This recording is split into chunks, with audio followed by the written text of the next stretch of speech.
Hi guys, this is your cinematic Mallu. So today we are going to talk about Level Cross, directed by Arfaz Ayoub and Jeethu Joseph. ആ ഒരു പേരാണ് എനിക്കിത് കാണാനുള്ളൊരു ഉണ്ടായിരുന്നൊരു hope എന്ന് പറയുന്നത്. കാരണം Jithu Joseph എന്ന മനുഷ്യൻ ഒരു സിനിമയായിട്ട് എന്തെങ്കിലും രീതിയിൽ അസോസിയേറ്റ് ചെയ്യുക എന്ന് പറയുമ്പം നമുക്കൊരു പ്രതീക്ഷ ഉണ്ടാവും. പക്ഷേ ഒരു രീതിയിലും ആ പ്രതീക്ഷ ഇതിൽ വർക്കൗട്ട് ആയില്ല. അത്രയും ഒരു വേഴ്സ്റ്റ് സിനിമാറ്റിക് എക്സ്പീരിയൻസ്. എന്തിന് ഞാൻ ഇതിന് കയറി എന്ന് പറയുന്ന ഒരു ഫീലിംഗ് ആയിരുന്നു എനിക്ക് കണ്ടു കഴിഞ്ഞ് ഇറങ്ങിയപ്പം. ഇതിൽ ആസിഫ് അലി, അമല പോൾ, ഷറഫുദ്ദീൻ ഇവർ 3 പേരേ ഉള്ളൂ. ഇവരുടെ 3 പേരുടെ ലൈസ് കൂട്ടിമുട്ടുന്നു എന്ന് പറയുന്നൊരു സംഭവമാണ്. അത് വെച്ചാണ് ബിൽഡ് ചെയ്തെടുത്തേക്കുന്നത്. പക്ഷേ അത് ജിത്തു ജോസഫ് ചെയ്യേണ്ടിയിരുന്ന കഥയായിരുന്നു അത്. The right story at the hands of the wrong person. പണി അറിയാത്ത ഒരാൾ ചെയ്തു വെച്ചു, കൊളായി. അത്ര എനിക്ക് പറയാനുള്ളൂ. കാരണം ജിത്തു ജോസഫ് ആയിരുന്നെങ്കിൽ ഇത് പൊളിച്ചെടുത്താന്, നോ ഡൗട്ട് അബൌട്ട് ഇറ്റ്.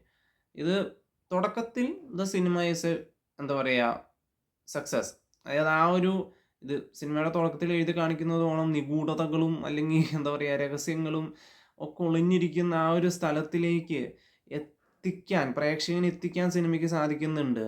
ആ ഒരു എന്താ പറയുക കഥാപശ്ചാത്തലം എന്ന് നമ്മൾ പറയുമല്ലോ, അതിലേക്ക് എത്തിക്കാൻ തുടക്കത്തിൽ സിനിമയ്ക്ക് സാധിക്കുന്നുണ്ട്. ആദ്യത്തെ ഒരു 10-15 minute it was engaging and interesting. പക്ഷേ പിന്നെ അങ്ങോട്ട് കഥയൊരു വഴിക്ക്, ഇവരുടെ ഡയലോഗ് ഡെലിവറിയും സംഭവങ്ങളൊക്കെ വേറൊരു വഴിക്ക്. ഇത് എന്താ പറയുക കണക്ഷൻ വന്ന് കണക്ട് ചെയ്യണ്ടേ, അതുണ്ടാവുന്നില്ല. ആഡം അയ്യൂബാണ് റൈറ്റിംഗ് ഒക്കെ. അതാണ് ഏറ്റവും ഷോക്കായിട്ട് എനിക്ക് തോന്നിയത്. പ്രത്യേകിച്ച് അമല പോളിൻ്റെയും അതുപോലെ തന്നെ ആസിഫ് അലിയുടെയും ഒക്കെ ഒരു ഇൻട്രാക്ഷൻ സീനിൽ ആദ്യത്തെ ഒരു കുറച്ച് ഞാനീ പറഞ്ഞ ആ ഒരു എൻഗേജിങ് സീക്വൻസ് കഴിഞ്ഞ് പിന്നെ അങ്ങോട്ട് ഡയലോഗ് ഡെലിവറി അത്രയും ഷോക്കായിട്ടാണ് പോണേ. ആസിഫ് അലിയുടെ ഒക്കെ ഒരു പെർഫോമൻസ് ചില പോയിന്റുകളിൽ വളരെ ലോയാണ്. കാരണം നമ്മൾ തലവനിൽ ആ റേഞ്ച് പെർഫോമൻസ് ആണ് ആ മനുഷ്യൻ്റെ കണ്ടത്. And when it comes two level cross അത് വർക്കായില്ല. എഫേർട്ട് ഇട്ടിട്ടുണ്ട് ആസിഫ് അലി, ഇല്ല എന്ന് ഞാൻ പറയുന്നില്ല. പക്ഷേ അതിൻ്റെ ഒരു ഇഫക്റ്റ് കാണാനില്ല. എന്നാൽ ഷറഫുദ്ദീൻ്റെ എനിക്ക് പ്രത്യേകിച്ച് ഷറഫുദ്ദീൻ്റെ ഒരു അമല പോളും ഷറഫുദ്ദീനുമായിട്ടുള്ളൊരു ഇൻട്രാക്ഷൻ സീനിൽ ആ ഒരു സംഭവമൊക്കെ ഷറഫുദ്ദീൻ്റെ എനിക്കത് ഇഷ്ടപ്പെട്ടു, വർക്കൗട്ടായി. അമല പോളിൻ്റെ ഒക്കെ പറഞ്ഞല്ലോ ആസിഫ് അലിയും ഒക്കെ ആയിട്ടുള്ളൊരു ഡയലോഗ് ഡെലിവറി എന്ന് പറയുന്നത് അത്രയും ലൈക്ക് ശോകമായിട്ടാണ് എനിക്ക് തോന്നിയത്. വിശാൽ ചന്ദ്രശേഖറിൻ്റെ മ്യൂസിക് വർക്കായില്ല. ഒരേ സാധനം തന്നെ വീണ്ടും വീണ്ടും ഇട്ട് കാണിക്കുക, അതിനൊരു ലിമിറ്റില്ലേ? മ്യൂസിക് ഒരേ സാധനം തന്നെ വീണ്ടും വീണ്ടും ഇട്ട് റോൾ ചെയ്യുക, no effect in the music. And cinematography Appu Prabhakar, ഞാൻ പറഞ്ഞല്ലോ സിനിമാറ്റോഗ്രാഫി നന്നായിട്ടുണ്ട്. ആ ഒരു സ്ഥലത്തിലേക്ക് നമ്മൾ എത്തിക്കുന്നതും ആ ഒരു പ്ലേസിനെ അവർ ബിൽഡ് ചെയ്തെടുത്തേക്കുന്നതും ഒക്കെ നന്നായിട്ടുണ്ട്. പക്ഷെ അത് മാത്രം പോരല്ലോ ഗൈസ്. ഒരു മൂവി എന്ന് പറയുമ്പോൾ എന്താണ്, ബാക്കി എല്ലാ ഫാക്ടേഴ്സും ഇൻട്രസ്റ്റിംഗ് ആവണം. ഇത് മാത്രം ഇൻട്രസ്റ്റിംഗ് ആയതുകൊണ്ട് പ്രേക്ഷകൻ ആ കഥയുടെ ഉള്ളിൽ നിൽക്കാൻ പറ്റില്ല. ആദ്യത്തെ ഒരു കുറച്ച് സീക്വൻസ് കഴിഞ്ഞ് പിന്നെ നമ്മൾക്ക് കഥയിലേക്ക് സിനിമയിലേക്ക് അങ്ങ് പിന്നെ അങ്ങ് എൻട്രി ചെയ്യാൻ പറ്റണില്ല.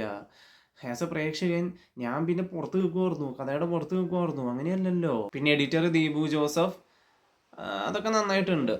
പക്ഷേ പ്രശ്നം എന്ന് പറയുന്നത് ഇതാണ്, സ്ക്രിപ്റ്റിംഗ് എന്ന് പറയുന്നത്, അതോടൊപ്പം തന്നെ റൈറ്റിംഗ് എന്ന് പറയുന്നതും ഡയറക്ഷൻ എന്ന് പറയുന്നതും കയ്യിൽ നിന്ന് പോയി. മൊത്തത്തിൽ പണി പാളി. അതുകൊണ്ട് തന്നെ അതങ്ങനെ അങ്ങ് പോയി. ക്ലൈമാക്സ് എന്നൊക്കെ പറഞ്ഞാൽ എപ്പോഴോ അവസാനിപ്പിക്കേണ്ടിയിരുന്ന ക്ലൈമാക്സ്, പണ്ടേ കെട്ടിപ്പൂട്ടി അവസാനിപ്പിക്കേണ്ട ക്ലൈമാക്സ് ആണ്. അതിട്ട് ടോം ആൻഡ് ജെറി കളിക്കുകയാണ് ക്ലൈമാക്സ് ഇട്ട്. പ്രെഡിക്റ്റബിലിറ്റി എന്ന് പറഞ്ഞാൽ അതിൻ്റെ ഏറും കളിയാണ് പ്രെഡിക്റ്റബിലിറ്റി. എന്താ പറയുക, ടർബോന് ശേഷം ഇത്രയും പ്രെഡിക്റ്റബിലിറ്റി കാണുന്നൊരു മലയാളം സിനിമ ലെവൽ ക്രോസ് ആയിരിക്കും. അത്തമ്മാതിരി പ്രെഡിക്റ്റബിലിറ്റിയാണ്. ഈ റബ്ബർ ബാൻഡൊക്കെ വലിച്ചു നീട്ടുന്നതിന് ഒരു പരിധിയില്ലേ ഗൈസ്, പൊട്ടില്ലേ അത്. ഇതിനൊരു ബ്രേക്കിംഗ് പോയിന്റ് എന്ന് പറയുന്നത് ഉണ്ട്. അങ്ങനെ so that's it. That's my take on Level Cross. നിങ്ങൾക്ക് എന്ത് തോന്നി എന്നുള്ളത് കമൻറ്റ് ചെയ്യുക. And see you guys in the next video. Till then, this is your cinematic Mallu signing off.